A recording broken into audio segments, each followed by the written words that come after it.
अस्सलाम वालेकुम। मेरा नाम साजिद अली। गुर्दे वाश होंदे हैं 6 साल हो गया। गुर्दे वाश कराने साल हो गया। हाँ, मेरे बाजू से चूल्हा बने हुआ। मैं काम कार नहीं कर सकता, सरकारी जगह नहीं मिल सकती।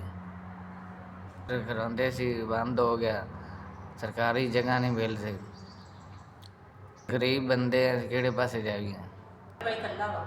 मेरे गुर्दे वाश नहीं हो रहे, मेरी तबीयत बड़ी ख़राब है, ड्रेसिंग नहीं कर सकते। मेरे को पैसे नहीं है, मेरे को अल्लाह का बंदा को गुर्दे वाश करा दे, मेहरबानी हो सी थोड़ी। 4 दिन हो गए मेरे गुर्दे वाश नहीं है, मेरी तबीयत बड़ी ख़राब है। अल्लाह का बंदा केड़ा है, मेरी मदद करें, गुर्दे वाश करा दे। दिहाड़ी करते हैं, मैं केड़े पासे जावां। प्राइवेट वाले 5000 मंगते हैं।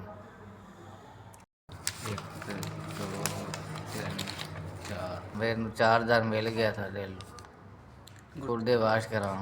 अल्लाह तुम तंदुरुस्ती दे, अल्लाह तुम हज करावे, अल्लाह तुम बुरा करावे।